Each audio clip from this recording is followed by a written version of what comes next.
প্রিয় দর্শক, কোরআনের আয়াতের এমন একটি মুজাররব আমল বলবো। এই আয়াতের আমল যেদিন থেকে আপনি শুরু করবেন, এরপর থেকে আলহামদুলিল্লাহ আল্লাহ তাআলা আপনার টাকা পয়সা ব্যবস্থা করে দিবেন। আপনার যদি বাড়ির স্বপ্ন থাকে, আল্লাহ বাড়ির স্বপ্ন পূর্ণ করে দিবেন। আপনার যদি গাড়ি কেনার স্বপ্ন থাকে, আল্লাহ তাআলা গাড়ির ব্যবস্থা করে দিবেন। অর্থাৎ আপনার যত বড় স্বপ্নই থাকুক, আল্লাহ তাআলা তা পূর্ণ করে দিবেন ইনশাআল্লাহ। আমাদের জীবনের প্রতিটি মুহূর্তে টাকা পয়সার খুবই প্রয়োজন পড়ে। টাকা পয়সা ছাড়া এই জীবনটা অচল হয়ে থাকে। আপনার যত টাকার প্রয়োজন হোক না কেন, আল্লাহ তাআলা তা পূর্ণ করে দিবেন। এটি একটি মুজাররব আমল। অর্থাৎ ইমদাদুল্লাহ মুহাজির মক্কি রহমতুল্লাহি আলাইহি তিনি এই আমলটি করেছেন এবং বড় বড় বুজুর্গানি দিন এই আমলটি করেছেন, ফলাফল পেয়েছেন এবং তা আমাদের জন্য প্রকাশ করে গিয়েছেন। আমরা যদি 100% বিশ্বাস করে এই আমলটি যদি করি, তাহলে আল্লাহ চাইলে আমাদের সমস্ত আকাঙ্ক্ষা এবং সমস্ত স্বপ্ন পূর্ণ করে দিবেন। কারণ আমলের ক্ষেত্রে বিশ্বাসই হলো মূল জিনিস।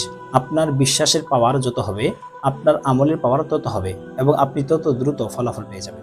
যেদিন থেকে আপনি এই আমলটি শুরু করবেন, তারপর থেকে লাগাতার আমল করে যাবেন। মাঝপথে গিয়ে ছেড়ে দিবেন না। অনুরোধ করে বলছি, মাঝপথে গিয়ে ছেড়ে দিবেন না। শয়তান আপনাকে ধোঁকা দিতে পারে বা প্রতারণা করতে পারে। অতএব আপনি শয়তানের দিকে কর্ণপাত না করে আপনি আমলটি চালিয়ে যাবেন।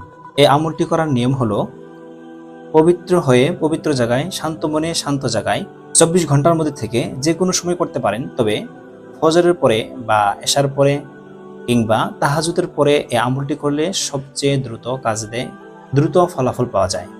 এই আয়াতটি পাঠ করার পূর্বে সর্বপ্রথমে 11 বার ইস্তিগফার পাঠ করতে হবে। আস্তাগফিরুল্লাহ আস্তাগফিরুল্লাহ আস্তাগফিরুল্লাহ, এভাবে ইস্তিগফারটি পড়বেন। তারপরে 11 বার দুরূদ ইব্রাহিম পাঠ করতে পারেন। যদি দুরূদ ইব্রাহিম পাঠ করার সময় কম থাকে, তাহলে ছোট ছোট দুরূদ শরীফ আছে, যেমন সাল্লাল্লাহু আলাইহি ওয়াসাল্লাম সাল্লাল্লাহু আলাইহি ওয়াসাল্লাম পড়তে পারেন। দুরূদ ইব্রাহিমটি আপনি এভাবে পড়তে পারেন, যেমন আল্লাহুম্মা সাল্লি আলা মুহাম্মাদ ওয়া আলা আলি মুহাম্মাদ কামা সাল্লাইতা আলা ইব্রাহিম ওয়া আলা আলি ইব্রাহিম ইন্নাকা হামিদুম মাজিদ।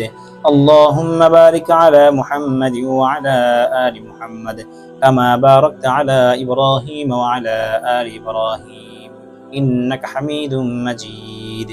এই দুরূদ শরীফটি 11 বার পাঠ করার পরে কাঙ্ক্ষিত এই আয়াতটি 11 বার পাঠ করে আসমানের দিকে ফু দিবে। আয়াতটি হলো সূরা শুরার 19 নম্বর আয়াত। এই আয়াতটির সঙ্গে আল্লাহ তাআলার একটা নাম ইয়া লতীফু যুক্ত করে পাঠ করতে হবে।